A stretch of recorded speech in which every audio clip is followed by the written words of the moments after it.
E chegou a hora da gente efetivamente implementar o nosso app. Vamos usar os conceitos de client-side, o conceito de local storage e usar JavaScript e o nosso amigo jQuery para a gente poder fazer o nosso app funcionar finalmente. Então vamos lá, a primeira coisa que a gente precisa fazer é abrir a nossa pasta. Temos a pasta SSMG, mas não temos uma pasta ainda para guardar os nossos documentos JavaScript. Criamos uma pasta JS. Aí no Sublime a gente cria um novo documento. E esse documento a gente pode salvar ele como main.js. E ele vai estar dentro da nossa pasta JS. Pronto, ele é um documento vazio. Vamos avisar pro Sublime que a gente vai escrever JavaScript aqui dentro. Maravilha. E pronto, temos nosso documento. Se vocês estão lembrados, nos vídeos anteriores, a gente tinha dentro do nosso index.html, vou abrir ele aqui para vocês darem uma olhada, declarado lá no final do documento essa linha aqui.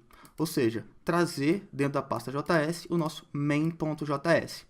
E eu falei para a gente aguardar um pouco que a gente, no final, ia escrever isso na implementação. Chegou a hora, vamos fazer esse aplicativo funcionar e ele já está importado no nosso HTML, então basta escrever o que a gente quer aqui dentro, que o aplicativo vai receber esses dados e vai manipular todos os dados usando JavaScript e vai fazer a brincadeira toda funcionar. Então, vamos começar. Vou posicionar isso aqui um pouco melhor para ficar mais fácil de escrever. Vamos começar criando uma variável. O nome dessa variável vai ser ManageBoards, porque é uma variável que ela vai gerenciar os nossos quadros, gerenciar os nossos boards. E essa variável já começa com um conceito bem interessante, que é um objeto. A gente está criando aqui um objeto literal num escopo global. Não precisa se preocupar com esse conceito agora.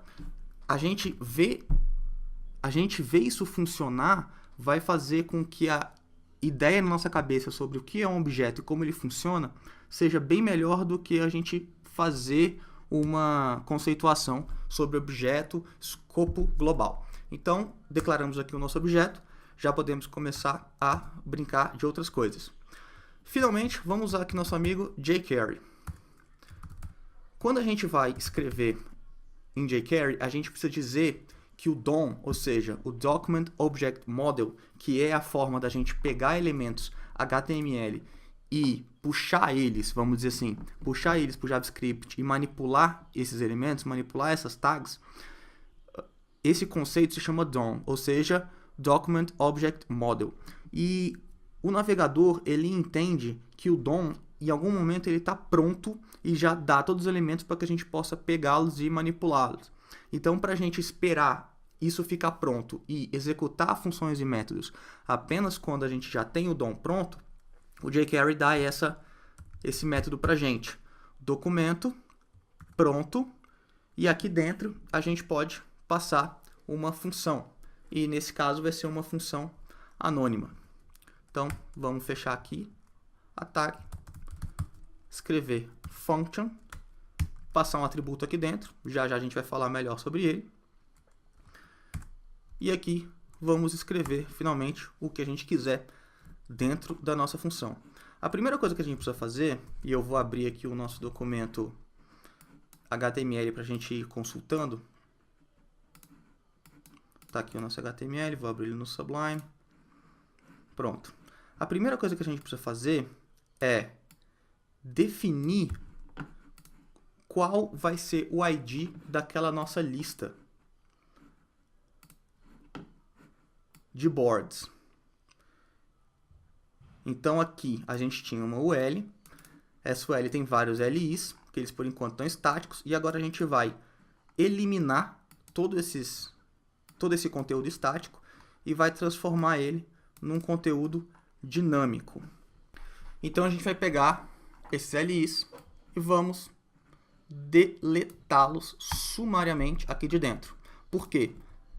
Como dito nos vídeos anteriores, a gente vai popular todos esses dados, todos esses LIs, com as informações que o usuário alimentar no nosso aplicativo. Então a gente vai escrever isso via JavaScript.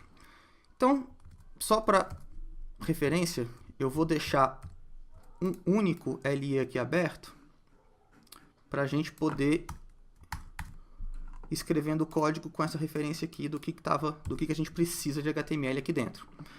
Então vamos voltar lá no nosso amigo main.js.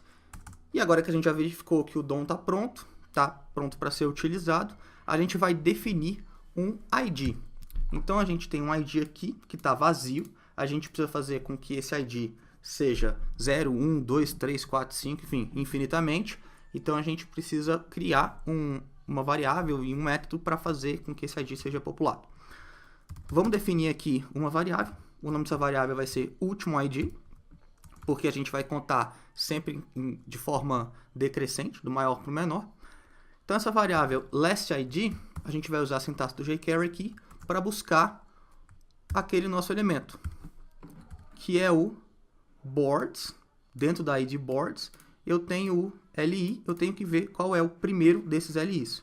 E eu tenho uma forma de fazer isso, que é declarando boards LI first. Aqui eu estou selecionando o nosso primeiro item, o nosso primeiro LI dentro dessa ID boards, que é a nossa UL. E eu quero pegar um atributo aqui dentro. Esse atributo vai ser o ID. Esse ID, por uma questão de teste, a gente precisa saber se ele já existe ou se ele não existe. Então vamos dizer, se ele não for indefinido, ou seja, undefined é uma forma que o JavaScript usa para retornar um valor quando ele não foi definido. Então, indefinido, undefined. Então, se não existir um ID, esse ID não vai ser 0, porque 0 é um valor. Esse ID vai ser indefinido. Então, a gente vai testar. Se ele não for indefinido, então, vamos indentar isso aqui melhor. Então, vamos pegar o nosso amigo de novo. Primeiro LI first. A gente precisa do ID dele. Ou, caso a gente não tenha essa indefinição, para pegar esse primeiro ID, a gente define um ID arbitrário.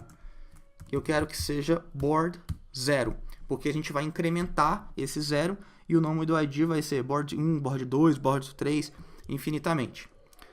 Então aqui a gente já definiu um board 0, um ID para esse LI, e a gente já tem um teste para ver se foi feito um primeiro LI ou se não foi feito ainda. O próximo passo é usar o nosso conceito de local storage, que a gente viu no último vídeo,